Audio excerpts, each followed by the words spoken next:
Trigger warning, this podcast contains mature themes and discussions of cults, manipulation, and trauma. Listener discretion is advised. Welcome to Cultimatum, the culture of cults and human trafficking, where we expose the dark side of control, manipulation, and the human stories behind them. I'm Anonymous Andrew, executive producer and investigator into cult dynamics and coercive control. And I'm Melody, a cult survivor and advocate for awareness and healing. This is Cultimatum. Hello and welcome back to another episode of Cultimatum, the culture of cults and human trafficking. And my name is Anonymous Andrew, and we have a very special episode tonight. It is a part 2, and I'm going to throw it to my co-host Melody, who will tell you all about it. Melody? Welcome back to part 2 of our conversation with Dr. Darrell Ray, founder and president of Recovering from Religion, with over 30 years of experience for the Recovering from Religion support group program. As a dedicated volunteer, she helps create safe, compassionate spaces for those navigating religious trauma and deconstruction. Together, Dr. Ray and Emily are here to offer a deeper insight into healing, community, and the vital support Recovering from Religion provides to people rebuilding their lives after high control groups. Dr. Ray and Emily. Dr. Ray, welcome back to the show. Dr. Ray, welcome back. And Emily, we have heard so much about you. I can't wait to hear your perspective on this whole cult fiasco that we find ourselves in 2025. And Melody would like to dive right in. I have a good question to start off with. I actually would like to hear both of your answers. People often assume that once you leave a cult, you're free. Why is that idea of that so misleading and so misunderstood by people that have not experienced the cult world? Emily, would you like to start off there? Oh, yeah, sure.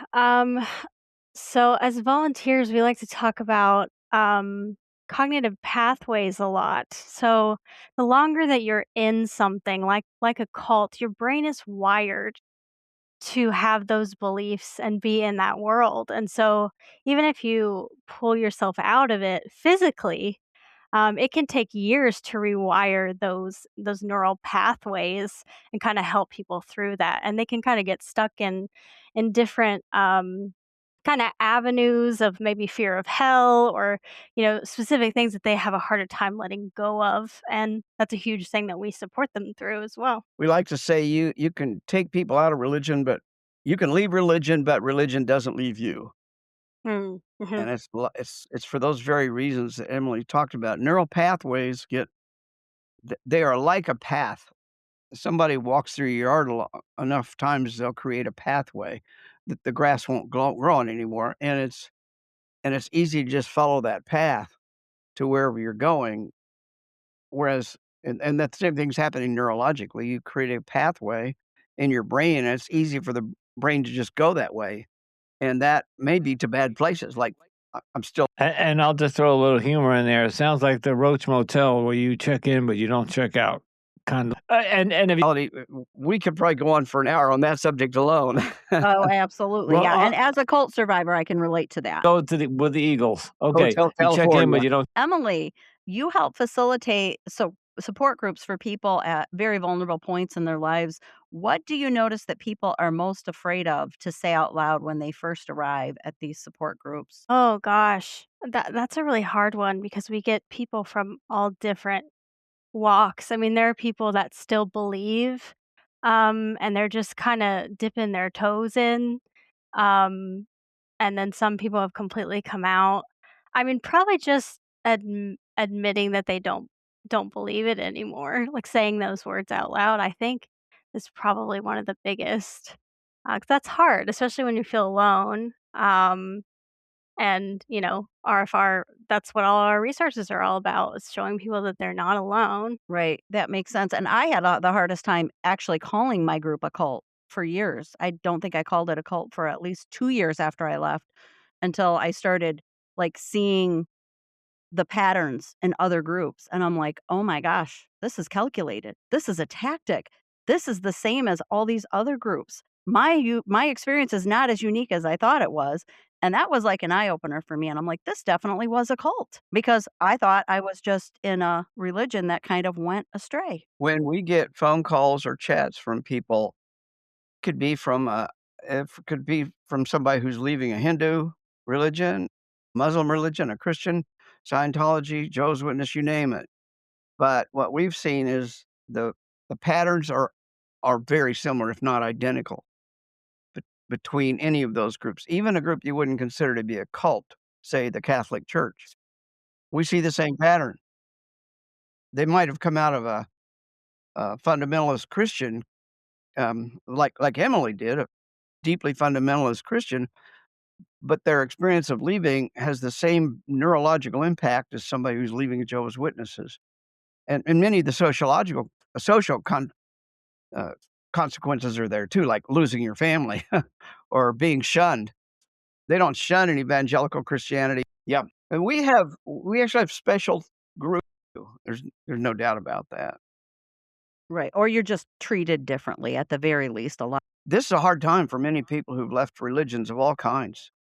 So we'll be hosting 2 special groups, through the Christmas, holiday for people to just sit down and talk about it.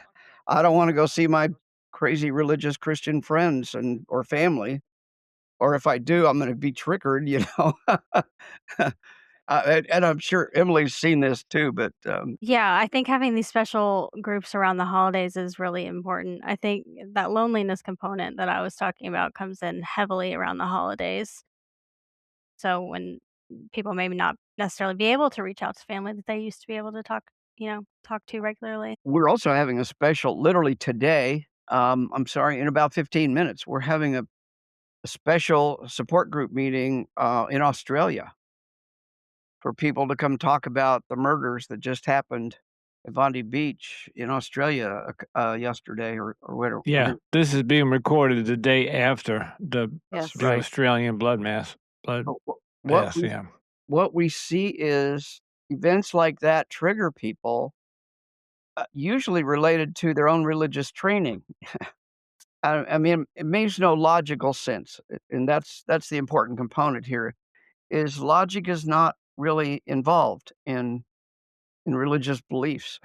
And so when you leave, logic doesn't necessarily get you out of the emotional turmoil that it can cause. So we try to be there when people. I'm in my 60s, so I'm just looking back over my lifetime and over my education, and it seems to me that throughout history, from I guess we can go to the birth of the Bible 2,000 years ago or whenever it was, that religion has been the cause of all. For example, the Crusades, the Christian Europe versus the Muslim powers in 1096, the 30-Year War from 1618 to 1648, the French Wars of Religion, 1562. And that's just in the 1500s. I haven't even gotten up to the 2000s where, we're in the middle of a war with the Muslims. We could talk about the Spanish Inquisitions. It seems war and religion go hand in hand. Am I? I'm just trying to get an idea. Is that a general consensus that religion? Because Dr. Ray, I remember asking you in part one what your faith was, and you were an atheist, I believe, correct? No, I was raised in a semi-fundamentalist home, and I was actually went to seminary. So Right, but I'm an today atheist. I'm an atheist now, sure. yes, that's what I meant. Okay, today Yeah. you're an atheist and you do not follow any religion. Would you concur with me that war, like the jihadists that are going on now, are all based because of one religion? One or not all of I'm not picking on any one religion, but everything from Catholicism to Judaism to Muslim to Islam. I don't know if Muslim is a religion has more ethnicity, but Islam to it just goes. I didn't prepare a list, but do you understand what I'm saying? Well, I would concur maybe 80%. I think you could make an argument that cultural identity is a key component of the notion of in-group and out-group, and the notion that out-groups are always the problem we're experiencing as an in-group, and that fits whether you got a religion or not. I could point to the Mongol invasions of the early 1200s as non-religious. The Mongols really didn't have a religion, and they were kind of confused that when they came upon Christians and Muslims, they thought that was idiotic. Initially, some of them converted later, of course. But I mean, there's an example of a pretty major war that probably wasn't based on on Okay. but it was based on cultural identity. Okay. So yeah, it would be a stretch to say all conflicts in humanity because that's just not true. But you said 80%, and I would agree with you. I think 80%. So I'm just to me that's why I left religion per se. It just to me it always seems to it's supposed to bring people together. It's supposed to bring faith, and you're supposed to have a higher power, and you're supposed to pray and have redemption, and your soul goes someplace. But all I've seen is war and bloodbaths, and in my education and my upbringing and my teachings, and and even today, just listening to the jihadists in make these horrible YouTube videos or wherever they're posting them. Anyway, you answered my question, so thank you. But people do create identities or have identities imposed upon them that are almost always uh, involve religion in some way, shape, or form, and that creates a sense of security within an in group. Whether you agree with what's going on in the in group's a whole nother question because a lot of people stay in a group even though they disagree with it. I know a lot of people who are functional atheists that still go to the Baptist church every Sunday with their family because they don't want to lose their family. Right. And that's a big reason why Emily and I are sitting here today is we want to give people a place to rebuild their community and this is just as important, rebuild their identity because they lose a big component of their identity when they leave a religion. And there's nothing to replace that. And humans are social creatures, and we feel we have psychological problems when we lose connection with community. So there's a lot to go on there. I don't Emily, what's your angle on that, as in your work as with support groups and seeing what we do in the chats and helpline? Yeah, so I would say it's pretty hard to detangle culture from religion sometimes too, to kind of go along with where this conversation is going. And sometimes holding on to those pieces of culture can help in the transition. Sometimes it makes it worse. It's really person to person like personally, I still celebrate Christmas. I don't, believe the Christian religion anymore, but that's something that I still put up a Christmas tree. It's something I still enjoy culturally. But that's Uh, become hallmark. That's yes, that's become true. the Western culture's the corporate Western culture's way of sucking money out of our pockets. And while I have to tell you, it snowed here in New York over the weekend, and I went out to brush off the snow off my car. And this has nothing to do with religion or holidays, but it was a very, very, very serene and pretty scene to look down the street and see all the white snow on the trees and it brought back memories of my childhood and yada yada yada. The whole the Christmas, the whole concept of Christmas, I think even in marriages now that you see, maybe there's like I was brought up in traditional Catholic family, and I brought my children up that way, and one of my sons is married to a Jewish woman, but he's Catholic, but they have a Christmas tree, and so they're gonna do both. So I think it's become society's norm in the Western world. I don't know very much about the European and the Eastern culture, but the putting up a Christmas tree, we had when I was growing up, we were in a very Jewish neighborhood. We put up menorahs in our window, but we had a candle in every window, but we put a menorah up because the neighbor behind us was Jewish, and across the street was Jewish, and they invited us to their Passovers and their Seder's And so we went, so we were not, we didn't practice Judaism, but we just wanted to be inclusive. But it's become a corporate money sucking thing now, where you have to buy a Christmas tree, you got to buy the trimmings. Now here and where I'm living, we have a contest who's got the best lit house. Yep, It's our neighborhood too. yeah, and some of them are for foundations and for charity, and they're raising money, but it's now getting crazy where the houses. I wish I had the time or money to do something silly as that. Is put up as many Christmas lights as I could possibly get, and Halloween too. They do the same thing on Halloween. So okay, I digress. I will just say, when you let go of the religious piece, you can kinda take some power back in choosing the things you wanna move forward with culturally, right? You get to decide now, what are the things that your family likes to do, and what traditions do you wanna leave? Because people, we like tradition. It's just like it's in our DNA, we like to have things that we do, and with the people we love, right? So Oh, I love that, Emily, and so accurate. I mean, I came out of a religion that didn't celebrate Christmas. So, and it took me 17 years after leaving, probably religious trauma related, before I felt comfortable putting a tree in my house. But I started out with a small tree about a foot tall, and I just kept getting a little bigger every year until I had a full size tree. Hey, come up with this new diagnosis. It's not the OCD, ICD, or the DSM yet, but here's my diagnosis. She has XJW syndrome. XJW Christmas syndrome. That's what I called it. And she's making up for lost time, which is great.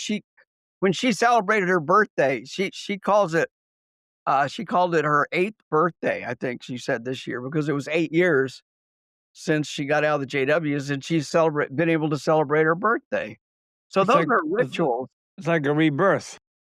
It is, and you know what? I'm sure Emily's heard this too. When somebody calls or chats in or comes to one of our meetings, they oftentimes say, "I feel like I've been born again when I leave when I left my religion." And I don't mean born again in the way the evangelicals talk. Yeah, not no. I am naive to the way the world really works. I'm like a baby in this culture, and I have to relearn all this stuff. And we're here to help that. We're here to kind of give them a place to land and help them relearn, or not relearn, but learn.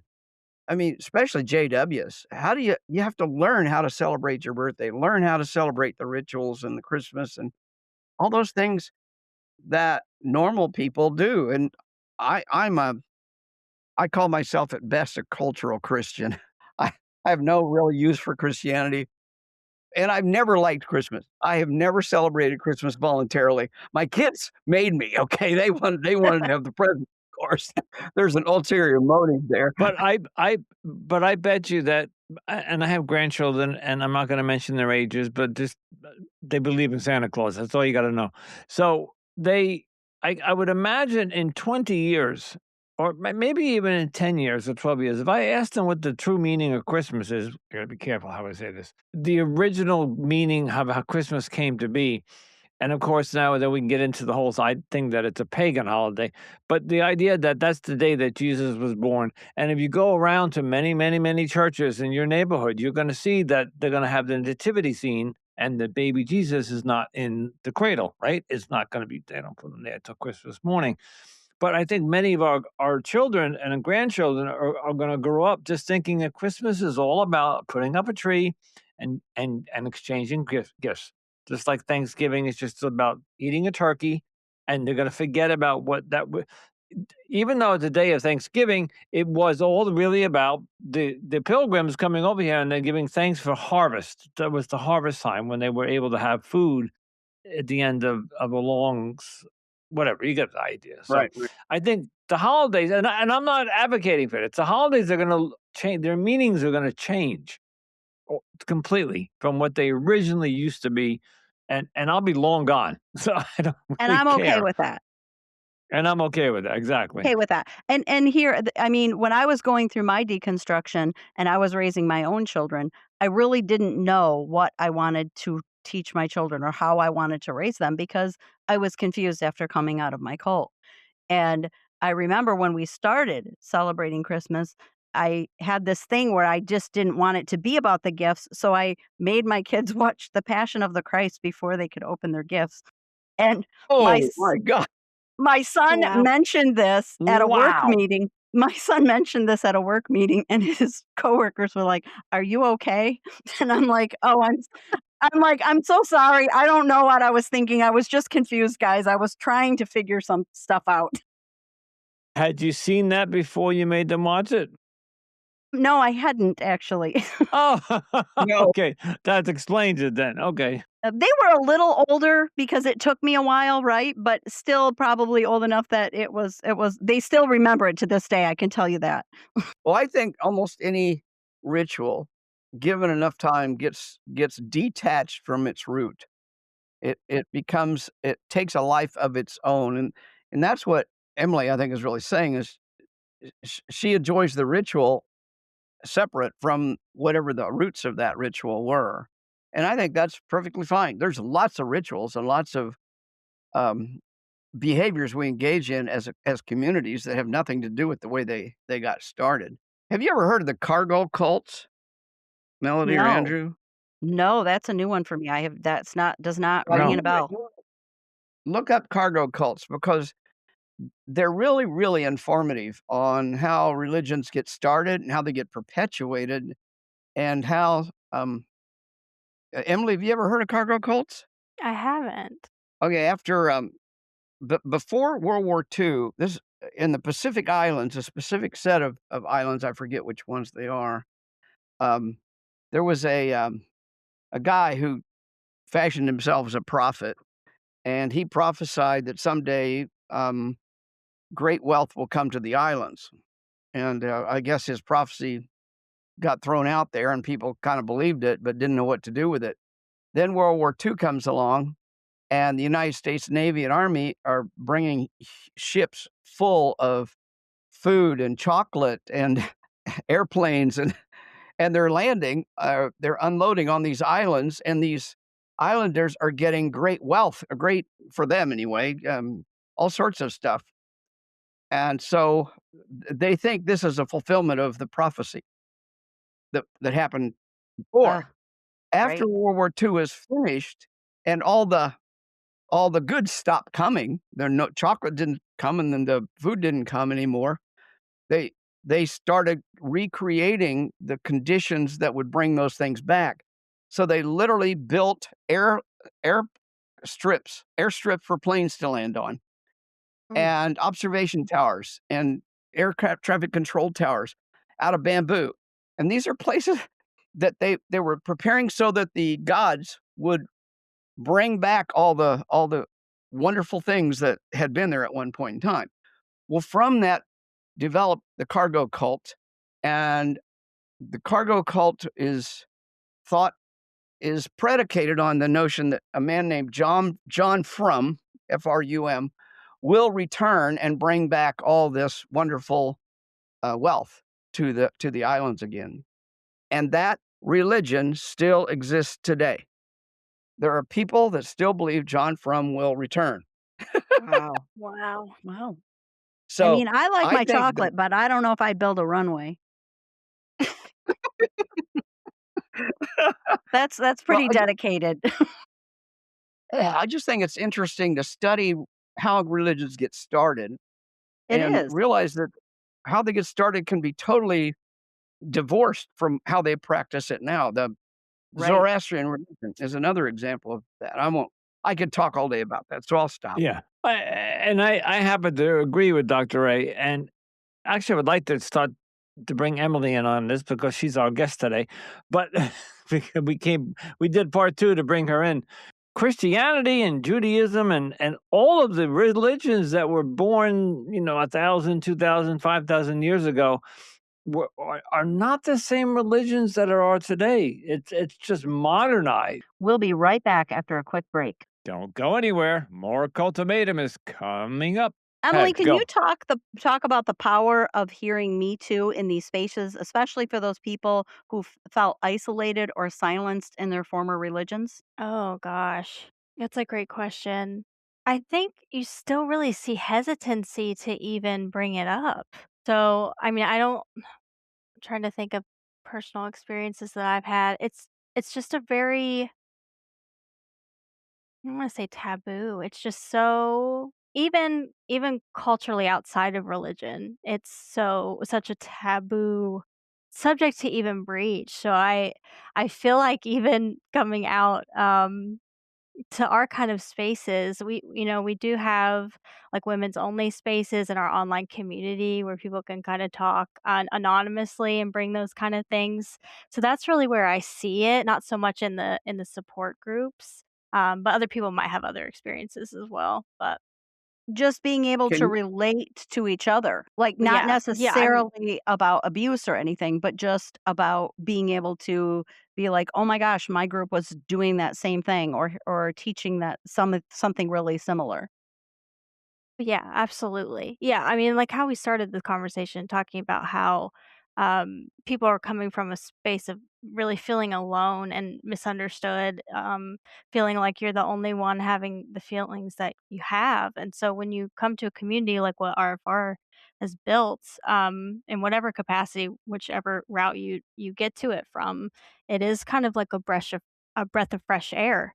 Like you feel like you can breathe. There are people who have experiences like you do, and you're not crazy and you're not alone.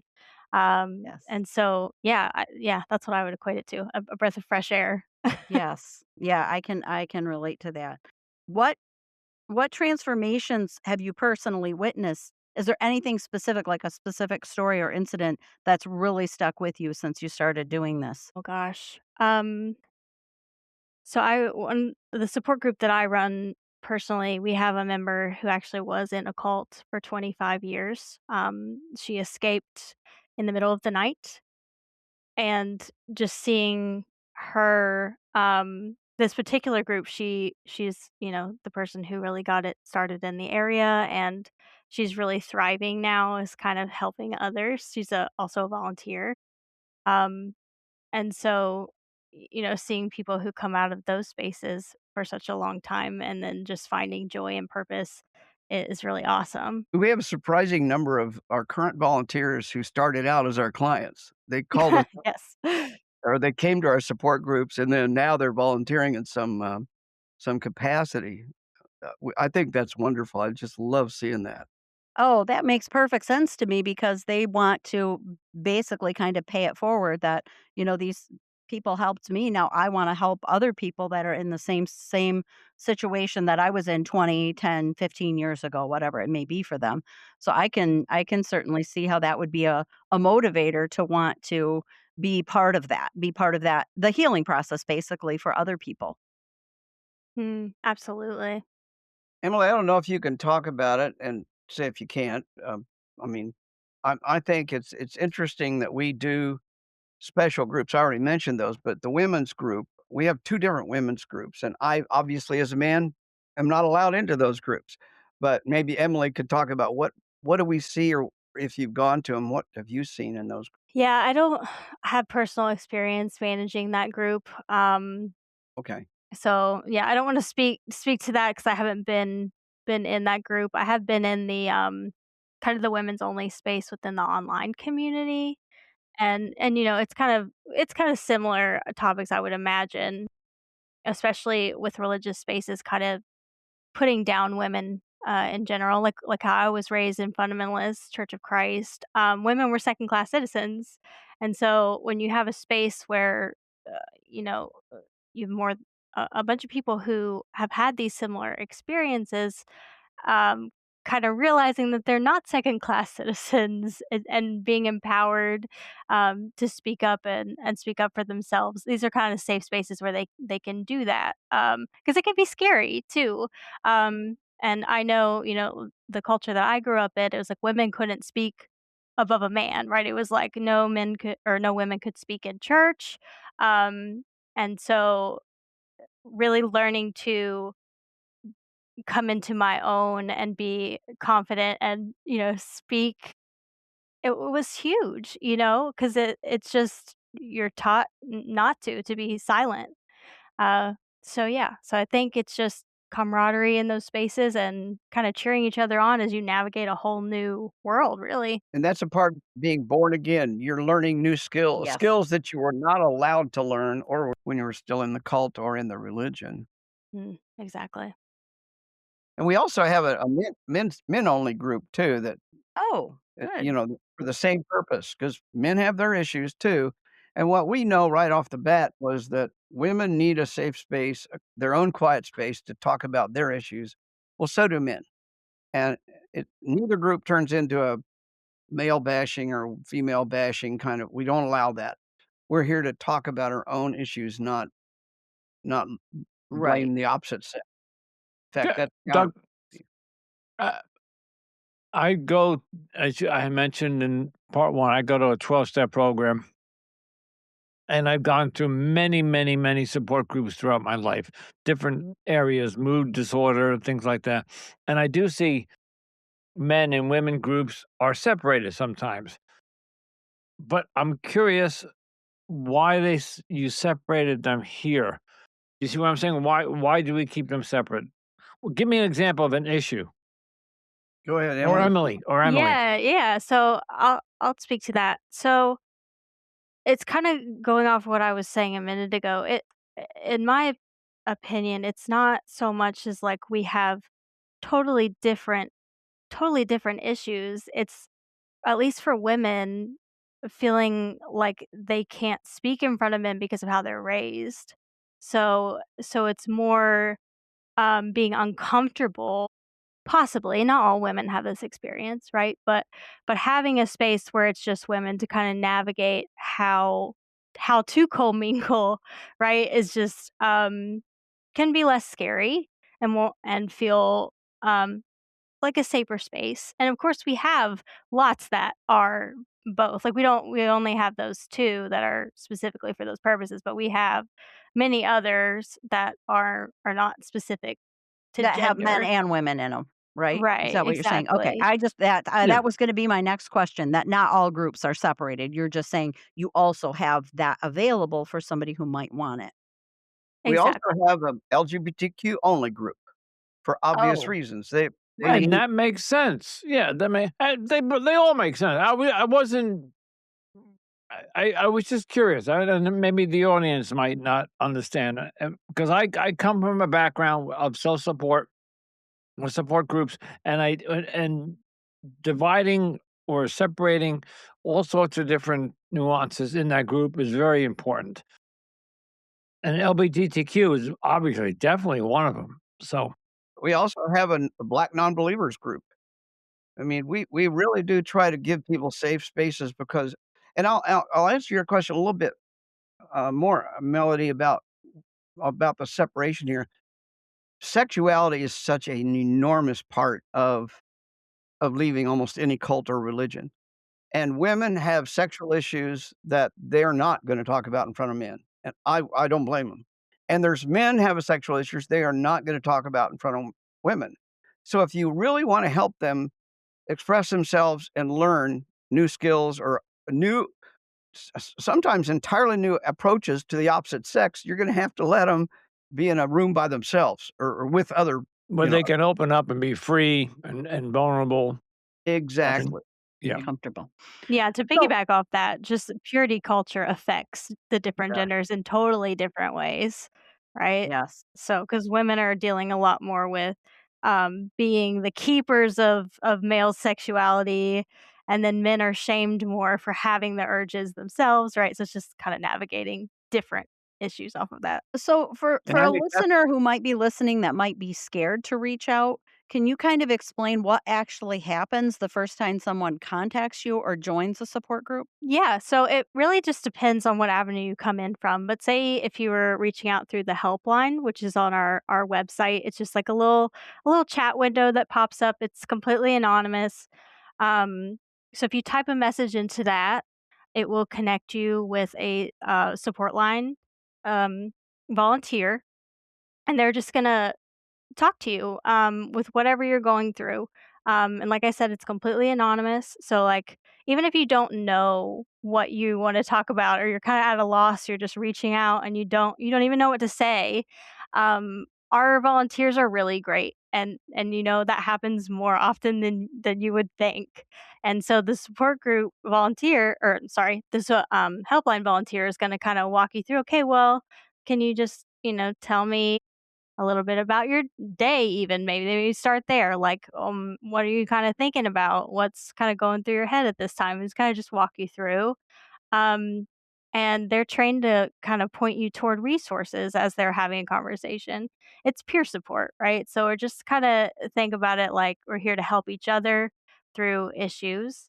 And so they can point toward our online community. They could point you toward a local support group.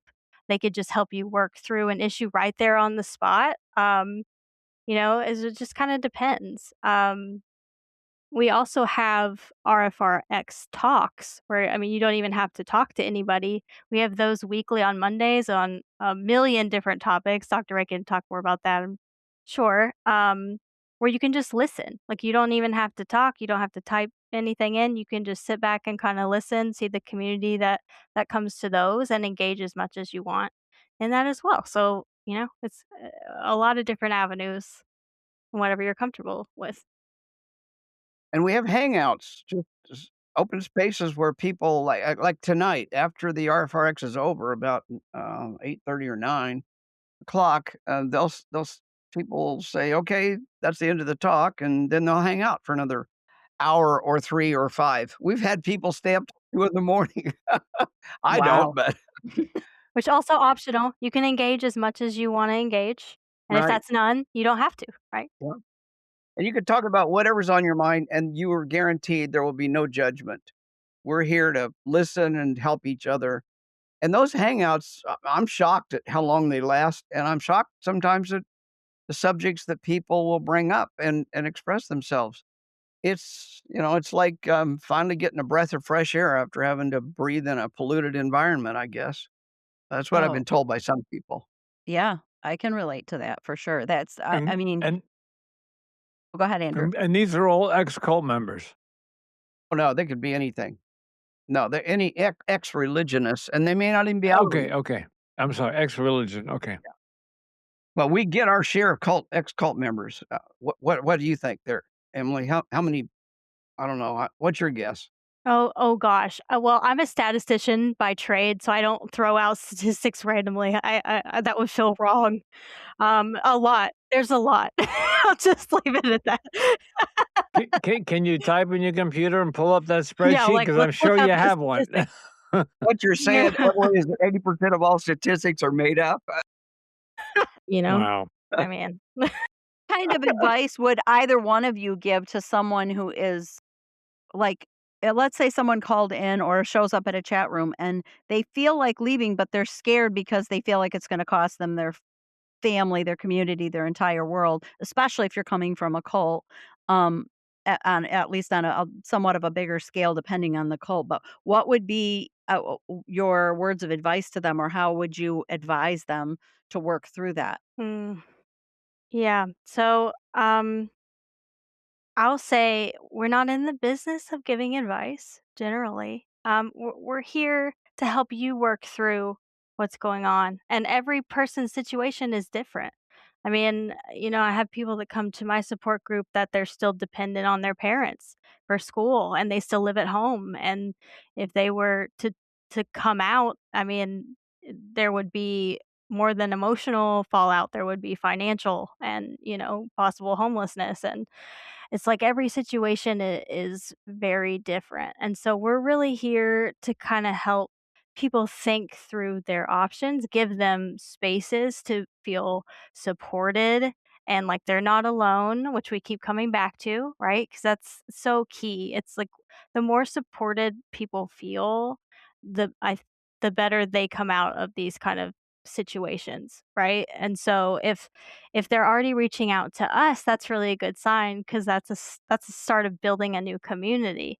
And so if they do desire to come out, some people don't. I mean, some people do reach out to us, and um sometimes they decide to stay where they are, and that's their decision to make, right? But we're here to listen, and we're here to support, and if we can give a new community, all the better. We oftentimes right up front tell people early in the conversation, if it's like a helpline chat or a phone call, we'll say, "You are very brave for calling us. We appreciate that." We try to validate their courage and validate their experience right off the bat. And a lot of times they'll say at the end of the conversation, I've never had anybody listen to me like this. Or very frequently people say, I've never told anybody in my entire lifetime what I just told you. Wow. And or they might say, "This has been so helpful. I'm glad I called, but I was scared shitless when I first called you." We get those kind of I see Emily smiling. I think she's experienced that as well or seen it. Mhm. Well, and this is the concept behind I just don't wanna overuse the word self-help groups or groups like the and again, I know we had a discussion on 12 steps last week, but when you take a group of people who have been through a horrible traumatic experience, just look at some of the veterans coming over back from war. You put them in a room, they only they know and understand what each of them went through. And you could stick me right in the middle and I can't help them. I would have no idea how to sympathize with them or empathize and but they can. And if you can pick a facilitator of them who matter of fact, a lot of them does anybody run these groups like a facilitator who might. Yes. Yeah, so we have support group leader volunteers, and like Dr. Ray said, a lot of them are, people who used to just attend or use our services that turn into volunteers, but we do have people facilitating, kind of, keeping the conversation going, yes. And it's that is why we have specialty groups, because people do, we get a lot of people saying, "No, nobody can understand what I've gone through." And then we listen to them for a while and we say, "Oh, you're black, you're ex-Jehovah's Witness, ex-Catholic," or whatever. We could say, "Well, would you like to talk to a few other people that have gone through exactly the same religion or cult that you went through?" And oftentimes they say, "Wow, that'd be great." And we hook them up. We've got something we call, Emily mentioned it earlier, online community. And once you've come through our chat line and we've kind of vetted you, we ask you a couple questions. For example, you have to be older than 16 to join our community. That's for legal reasons. Once we understand, oh, you're an ex Jehovah's Witness, we can invite you to come in and join the ex Jehovah's Witness group. And right now, I'm looking at it, we have 175 members of our ex Jehovah's Witness group. And I bet you they're come from all backgrounds, right? Absolutely. Races, creed. And we have 400, I'm looking at this right now while we're talking, we have 455 people in our online LGBTQ plus group. We have our ex-Muslim group. Right now, there's 148 in that group. So these Wow. people are able to share experiences, and they oftentimes find out they're not alone, but they're also not alone in their particular cult experience, if you will. I have a question. Where does your funding come from? We have one paid staff, and that's our executive director, Gail Jordan. And we love Gail, she's been our executive director for 10 years. And by the way, the first 5 years, we didn't pay her a dime, so she earned her keep. But she believed in our mission, and she got in there. I mean, it's just amazing to have somebody like her lead us. But we have a annual fund. We have at least one and sometimes 2 annual fundraisers, and Okay. every one of our services is free. Everything you've heard Emily talk about is Mhm. free. We charge nobody anything. And so we have to raise money other ways, and we've had very good success, partnering with YouTube content providers, such as The Line. Really? Yes, and they have, we've got 2 different YouTubes. For example, just this last month, we finished our, Vulgarity for Charity fundraiser where we raised over $100,050. Our goal was 100,000. We beat it by 50. So we got $100,000 from a single fundraiser that was done by Vulgarity for Charity, the Scathing Atheist podcast. You may know that podcast. One of the biggest secular podcasts on the planet, but they partnered with us. And in the spring, we oftentimes have a fundraiser that's sponsored by The Line, with people like Matt Dillahunty and people like that. And we'll get another 70 or $80,000 there, and we've got a budget of about $150,000 a year to provide this breadth of services. Anyway, does that answer your question? Absolutely. No. I was just curious because I know things like this aren't free, and there's A lot of generous people offering their time as well. All of our awesome volunteers. Yep. If yeah. you're looking to volunteer somewhere, just So Yeah. Emily, are you where you're sitting? Are you sitting at your home or are you in your office? Well, I'm in my home office. Okay.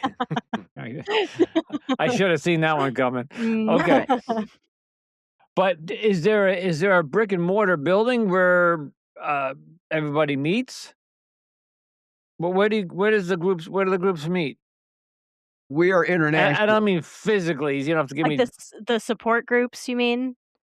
Yeah. So there, we have in-person ones, like the one that I run, do it out of a library, so it's free. I can't speak to all of them, but, a lot of ours are virtual too. So most of our resources are virtual. So like the helpline on the website, the online community, that's a Slack community, and then all virtual support groups. The RFR talks are virtual on Mondays. So it's So fair to say nobody meets in the basement of a church, like AA. not that I know of. Okay. We have, I'll just tell you how I live in Kansas City area, but Gail, our executive director, lives in Oregon. Our board member, Shanna, lives in Mexico. Another board member, Anya, lives in France. Another board member lives in North Carolina. We're literally all over the world. And another board member lives in Sydney, Australia.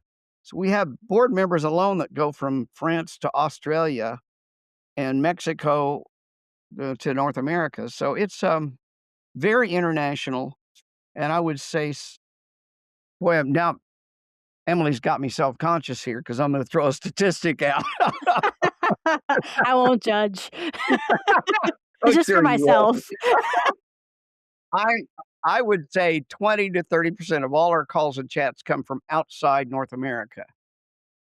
I didn't look today, but some days, there literally are some days when virtually all of our chats and calls come from outside North America, mainly chats. Those are where the internationals come in because you can chat with us from anywhere on the planet. You can actually call us from anywhere on the planet. So we don't have a brick and mortar So building, okay, and we that never had. brings me to my next question. So you have a website, I'm guessing, where you have. When I go to many of my vendor websites where I work, there's a little in the right hand corner. There's a little like a little bot, and you can click on that, and it opens up, and you have a virtual chat. Sometimes it's a bot, sometimes it's a real live person waiting for you. Do you have something like that where they can log on and see a chat and then speak to somebody, and that somebody is Emily, or is it you have volunteers? Yeah, so it's our network of volunteers. If you go to our website, recoveringfromreligion.org, it's in the bottom left. It's never a bot, I will say. If Okay. you pull it up, you send a message, it'll say waiting to connect you. It'll give 5 minutes. We usually have people available. We are volunteers, so there, you might occasionally hit a spot where nobody's on. But if you do, you can schedule for later. You can have it set up a time that's good for you, and somebody will get back with you at that time.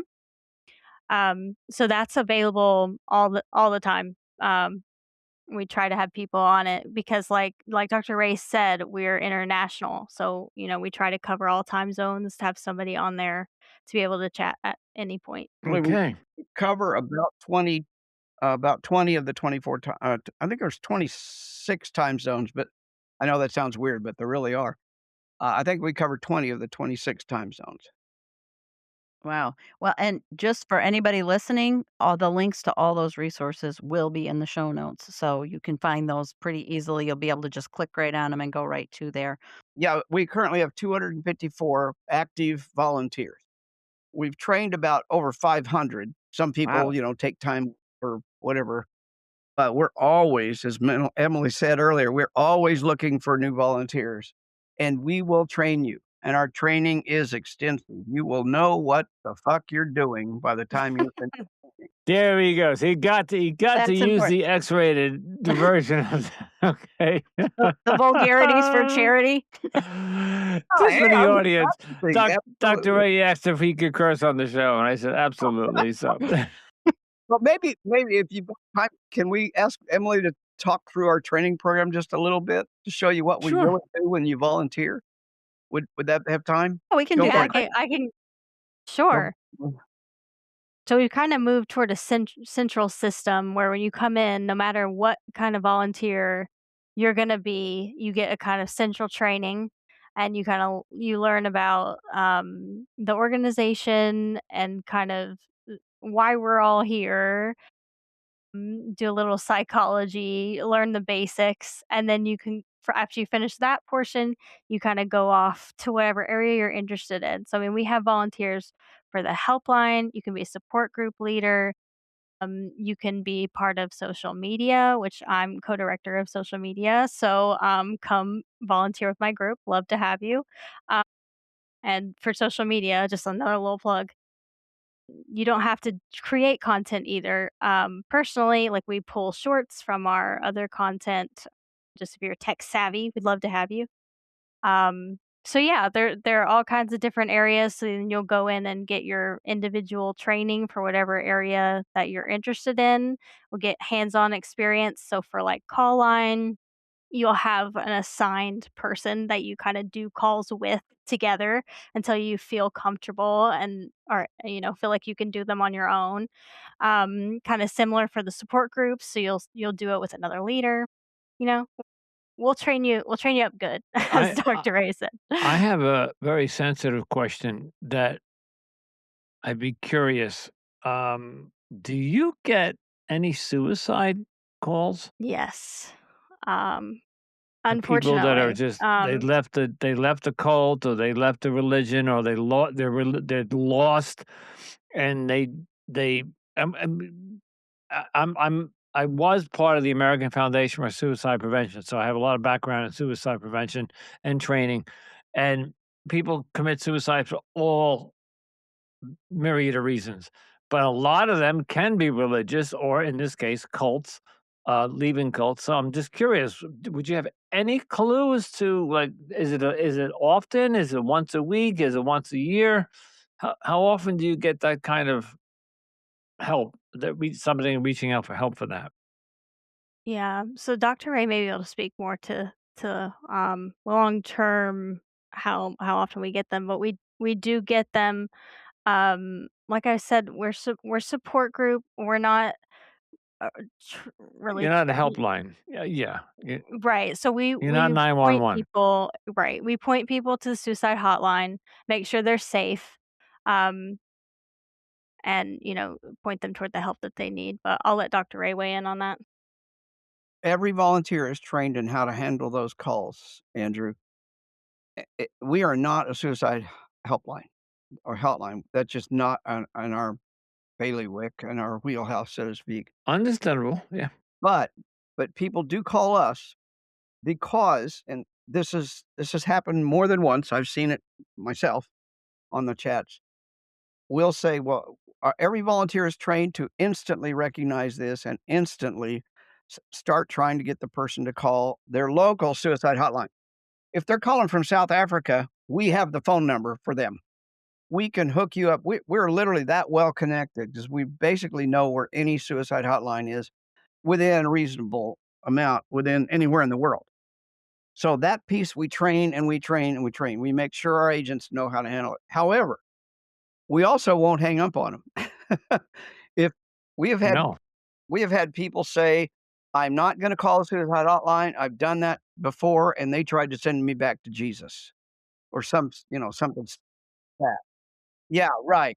So, we are very careful about that, and I'm pretty I've watched these chats, and I've seen our incredibly compassionate, volunteers handle those beautifully until the point where the person says, "This has been far better than anything I've ever gotten from a suicide hotline." And the reason for that was because we understand the religious component that the suicide hotline people don't, because a lot of them are religious, and they actually answering the phone for religious reasons, even though they may be a secular Yeah. hotline or a government hotline. They don't understand the problems of religious trauma or cult survivorship and stuff like that. Well, that's a So very good point. I hope that answers the question. It is clearly an issue that we're concerned about. Yeah. I volunteered for a suicide hotline, and I'm not gonna mention the organization. It wasn't the one I mentioned before, but I've had people that, have called, and we were trained to keep them on the line and then get somebody else on the line. And I've actually had somebody where I knew where they were in their car on the expressway. They had pulled over. They had some pills in their hand. Blah blah blah. I was put on hold for almost 5 minutes for something that was such a dire emergency. And so I'm familiar with the whole process. I was just curious if you ever got calls like that. So apparently you do, and you're very well prepared for that. So good for you. I would say it doesn't happen more than once or maybe twice a month. It's pretty rare Yeah. of the Okay. Good. hundreds I'm of glad to phone hear that. chats we get, so it's a small percentage. All right. We need to begin to wrap up. We've hit the hour mark. Is there anything, Emily or Dr. Ray, that you might have left out that you'd like to go over or just mention before we say goodbye? Yeah, so I would just say if you're struggling and you feel like you need support, reach out to through all the avenues we've talked about today. And also in that lane, if you kind of feel like you've went through it and want to help others, reach out to us to volunteer. We're always looking for new volunteers. So, And this you can you give the number or the website or whatever well, of course, we'll put it in the show notes, but just verbally tell the hmm audience. yep, it's recoveringfromreligion.org. Is there a phone number or is it strictly online? No, there's a phone number you can call, but you'll get our helpline agent if you Yeah. do. Okay. But if you call our helpline, they will direct you to the right spot. It's Right. Okay. 184 I doubt it is the number. No kidding. Yeah, That's great. 184 I doubt it. I never do remember the numbers. Emily, have you got it there? Doesn't matter. Yeah, That's what it's the whole concept of the vanity numbers are, is that you can spell it out and then you don't forget it. So, yeah, that's great. That's yeah, great. it's 84 I doubt it. Yeah, yeah. That's great. Okay. To sign off by saying it's the same thing Emily said. If you need help, call us. If you want to volunteer, we'll help you. And all you have to do is hit the volunteer button. We'll get you started in the process. But ultimately, let people know about us. We can't help people we don't know about. So you may not need us. If you're listening to this podcast right now, you may not need us, but you know But people who somebody you do. know does. You do know people who do. So, and our generous donors, we got the best donors in the world. I'm shocked sometimes at the checks they sign and give us. It just blows my mind. But they're doing that so we can reach out and do what we're doing right now. So Emily and I can talk to you, and then you can then help us find more people. And we really appreciate Andrew and Melody you having us on, because this allows us to do what we're here to do. And anyway, thank you. A- a- Thank you a Oh, lot. you're welcome. No, thank you. Yeah, Yeah, yeah, we so absolutely. appreciate your cause, and we think it's a very good resource for our listeners potentially. So that's part of the reason that we wanted to have you on. So yeah, it's an awesome thing to be out there and have out there, especially the support group end of it, because I could have really benefited from that when I came out of my cult back in 1994. Well, Well, thank you for what you're doing. You are touching and finding people, helping people as well. And we appreciate the work the YouTube world is doing that didn't exist 10 or 15 years ago. No, it Yes. didn't. It didn't at all. Yeah, technology has, since the onset of after COVID, so much has changed. And besides COVID bringing down many, I shouldn't say bring down cults, but had a mass exodus of people from cults, and then of course the whole Zoom, and now other different type of platforms have come on the scene, have helped people from all over the world meet and do things like what we're doing. Just thank you so much for that. When I retire, I would love to volunteer for your organization, whatever that might entail. People in a lot of ways. For example, Okay. we've got our own YouTube channel. I'd be happy to help with that. If you want to start a podcast, or we could, whatever, but we could talk. We'll talk all about that later. So, but Dr. Ray and Emily, thank you so much for joining us on Cultimatum. It's been such a pleasure.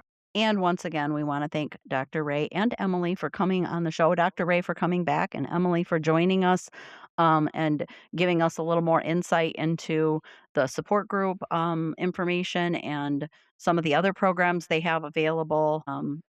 Yeah. Oh, and correction, Emily is not the co-director of the support group program. She is, and I Right. don't know, Andrew may have already edited that out. She is the what did she say? Co-director of social media, I think.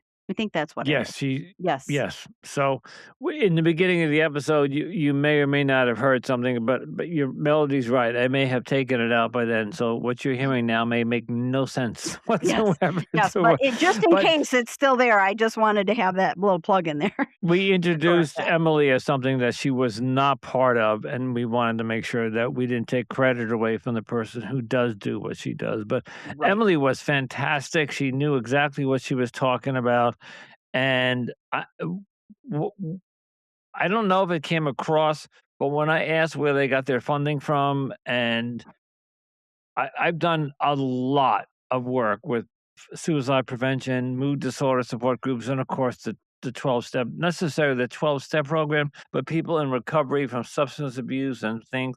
And I know what it's like to take what it takes to get things like that off the ground, and effort for volunteers to come out in the winter. And now, mind you, a lot of what I did was pre-COVID, before Zoom, and so you got in your car, you drove to the local hospital, library, public Right. community center, whatever, and you sat there and you did 2 hours of work with support groups or helping people, or in my case, I sat with uh, learning how to answer suicide calls, things like that. So I just wanted to see how Emily and Dr. Ray were doing, and how they got their funding, because it's a lot of work, Yeah. and it's not cheap, and it takes people a lot of volunteer time to do a lot of this, and you can see how dedicated these people are. So Yeah, and just some amazing resources. And, I'm sure there are some of our listeners that are definitely going to be looking into and taking advantage of some of those resources. So, A yeah, and I'm not kidding. I'm getting very, very close to retirement. Like, it could be another good year or so, but this podcast isn't going anywhere. And if they need help, if I'm sitting home in Florida enjoying the sunshine, reading my morning paper, but somebody needs help to chat, I'll be right there. I have no problem doing that, and I'm publicly declaring that. I'd be more than happy to help people. This is what I'm I have a here lot for. on my plate right now, so I am not going to put any more on my plate. I'm just No, going to be honest but about that with the but other Mel, two you did support groups you I run. And yeah, you did your time. And you've helped so many people, and you run the Facebook group, and you're now producing this podcast. So, yeah. no, I'm talking about And what I do I'm. privately chat with a lot of people, Yep. from the Cult Escape and Healing group, not so much from Cultimatum, but occasionally. But there are people still do reach out to me, and I do talk to people on the phone, and I chat with people when they need it. So I'm available on a more personal level, but I just don't think I can put another, I No, can't take on another thing on my plate. I So and I'm volunteering now for something for 2 years from now that I have right. no idea where I'm gonna be. So, yeah, I'm just saying that would be something that I would be very open to do, but I Well, don't that's know where I'm awesome, gonna be in 2 Andrew, years. especially, being that you aren't, a cult survivor, but I guess they're more like recovering from religion in general, not just focused on And cults. that's So, something that I too understand, because right, I feel like I had Catholicism rammed down my throat, like, right, and I may have over talked about it on this podcast, but when growing up, it was elementary school, junior high, high school, and 2 colleges that I went through.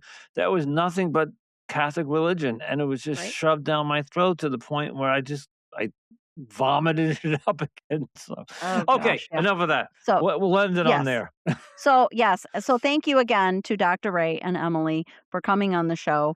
And as always, we want to thank all of you as well for tuning into Cultimatum. We do appreciate your support in our mission to expose the truth and highlight the voices of survivors. If you're enjoying the show, don't forget to rate and review us on Apple and Spotify. And don't forget to follow, share, and keep listening to all of our latest episodes. And you can also follow us on Instagram, TikTok, Pinterest, and YouTube for more content and updates. Don't forget to join our Facebook group, Cultimatum Podcast, where we dive deeper into these important topics. And if you are a cult survivor and you're looking for additional support, you can join the Cult Escape and Healing Group on Facebook. If you're interested in more of my work, head over to the anonymous Andrew Podcast Studios.com, where all the podcasts that I work on, and including Cultimatum, where Melody is the producer.